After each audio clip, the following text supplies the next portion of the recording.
Hi, folks. Welcome back to another edgy conversation. So excited to share with you some phenomenal work, a story of growth and change coming from rural PEI. So I'm joined today by Reverend Barbara Cairns with the EDGEy United Church. So Barbara, I'm excited to turn it over to you. Tell us about what's happening in EDGEy United Church. Thank you, Zoe. It's wonderful to have this opportunity. Well, we're a small church. Recently, I guess they amalgamated about 5 years ago. So at one point, this charge was large, and then, age and change, whatnot. We get about 40 to 50 people on a Sunday, and we do have Sunday school. We had 13 children there on Sunday, so we're excited. And I guess we're all just sort of slowly trying to find a new way forward through past COVID. And I had received once a grant for pop-up programming at West River in PEI. And when I applied again, I was encouraged to apply again, and I did, from Leona, and we received it. And so it's just been a slow kind of getting to know what the community needs are. And it's really a focus on the community as an outreach into the community of EDGEy and the Borden, Carleton, and Cape Traverse area. And so we keep trying different little pop-up ideas. So we might, this Tuesday, we're doing a little hospitality at the local cafe. Elaine is going to provide some refreshments, and we're in the space, and the community people have been invited to come and meet each other, meet the minister, meet each other, have some tea, have some coffee, and some conversation. In January, somebody asked me if we could do a Bible study that they used to do at a nursing seniors complex. So I put together some material for them, and they're going to lead it. So that's a wonderful little initiative. They've invited us to come in and help them. They've done this before, but it all kind of fell down.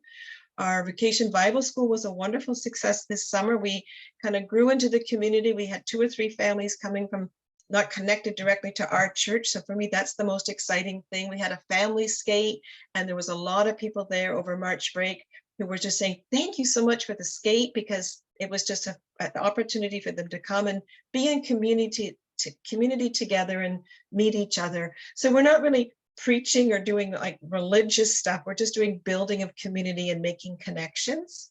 Yeah, I could go on. There's other examples, but maybe I'll let you.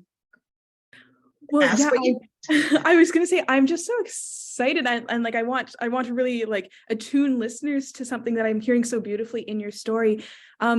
This lovely sense of simplicity. I think sometimes we think that innovation has to be really complicated or really far outside of the box or really difficult in order for it to be innovative or count as something new.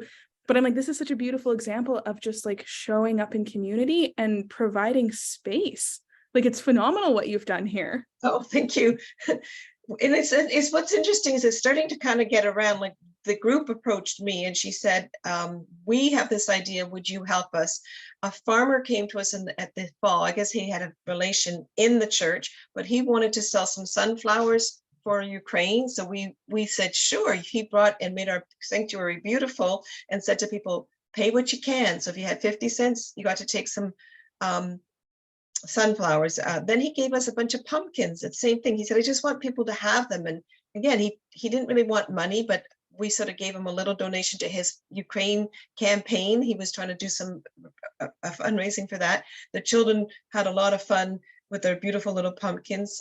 I did reach out to the local greenhouse, and they gave me a great discount on seeds. So for that skating event, we planted sunflower seeds. We planted them and they grew, but then when we put them outside, the earwigs got them, so they were eaten, but that's all good.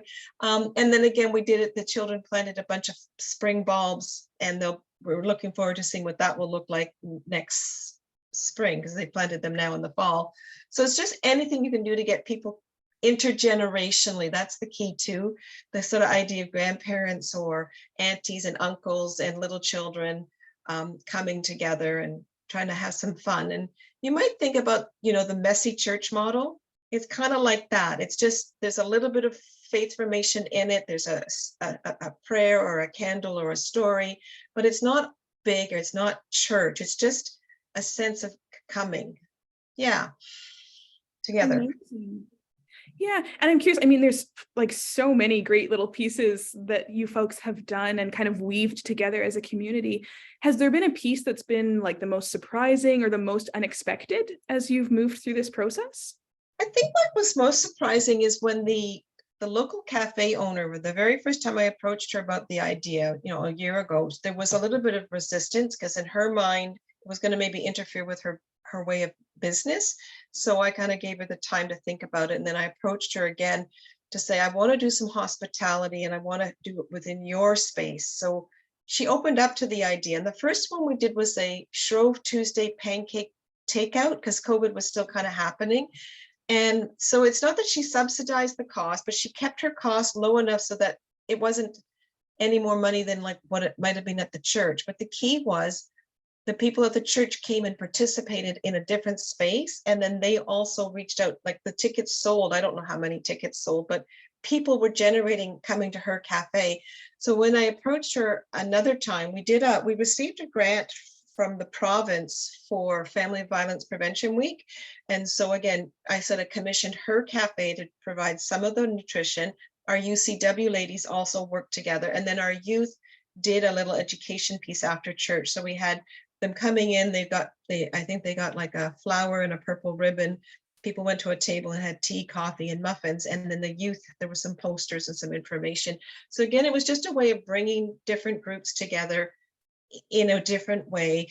It shared the work, it shared the cost, shared the burden, but maybe the joy was that people, the buzz of hearing all of this stuff happening, especially after COVID when everything's been so quiet, was exciting. Yeah. Yeah, really wonderful. I love the really true callback, right? To many hands make light work, in order to have some of these community things come to life. Exactly, because that's the other reality in some churches. I can't speak to all, but we have an aging population and the great good workers working, but sometimes they get fatigued. So figuring out ways, and the whole idea of pop-up came to me when I was in Toronto a couple of years ago, and a friend of mine who's an artisan was having a pop-up sale. And I said, what is that? And she told me, and she said, well, we get together, 3 or 4 of us, and we rent the space for an intense period of time, and we put our product there and sell it, and then it's gone. And it got me thinking about church, and there's books that have spoken about this. Real Good Church is one, I think, and I can't remember the other one. I'm sorry, I should have had that. But the idea is, get some help for a short piece of project and then let it go, rather than the old, you join a committee and you're there for life, to free people up to have more energy as they joyfully, hopefully share gifts or grow. And it's so exciting when you get the young people involved. And the older people, again, working together with the young people, because it kind of grows them. And then the older people, I think, don't feel as burdened, because, if you're in your 80s, I just have such admiration for some of my 80-year-olds plus who are working so much for their church, their beloved church that they just love. So, yeah. Yeah, and I think that's like a great piece of wisdom to pull out too, this sense of like what a difference it makes in community engagement if we can commit a small amount of time or a little bit of hours here or there, versus feeling sort of the inundation or the heaviness of being like, I might be the only person who's responsible for this whole facet of our church's life. Exactly. Yeah. And then again, hospitality and church, they're things that go together. And so I know the whole idea that, I've been told by some of them, we used to do these things, and you can feel the grief around these comments. So when I approached the cafe owner, Elaine at Bubba's, once she kind of got onto it, she realized the gift of that, because she loves to serve food. She cooks all homemade food. And she figured out, like, when I was talking to her yesterday to tell her I've got 20 people signed up for next week for our little event, you could just feel the happiness coming from her, because that's what she loves to do. And she's going to make all this beautiful food, have it at her cafe. The people who are going to come aren't going to be overworked. They're just going to sit down for a change and maybe be ministered to in a different way, in a different capacity. So it is exciting that way. Wow, really great. And I mean, it's probably a big question to ask. I know lots of folks don't have the answer for it yet, but as you look ahead to 2023, like, what's coming up next for you folks in your community? It's a great question.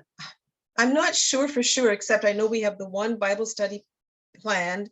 And what was exciting about that was I was hoping to get some biblical literacy going on in the community, if that makes sense. So one example, there was a woman connected to our church, but who reached out to me to say, how come we don't have she was somebody from the Jehovah's Witnesses had approached her, and they were kind of doing some phone ministry with her. And I tried to figure out how I could support her. And so this is how I found out there used to be a Bible group. So I've ordered the resource material that I think is in line with our theology and our way of approaching the Bible. Rather, I don't want to criticize other traditions. And I was able to buy I've got some discounted Bibles, so people will have a Bible and a study. And so pop-up funding from Embracing the Spirit is helping.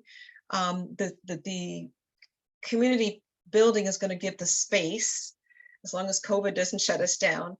And so to me, that was a marrying of two ideas. And I would love to see something like this happen again at the library, or maybe somewhere else at another community space, especially where the churches used to be, because there's like a gap there. And I'm not sure yet how. It's kind of an intuitive thing, trusting that it'll be revealed as I need it. Yeah.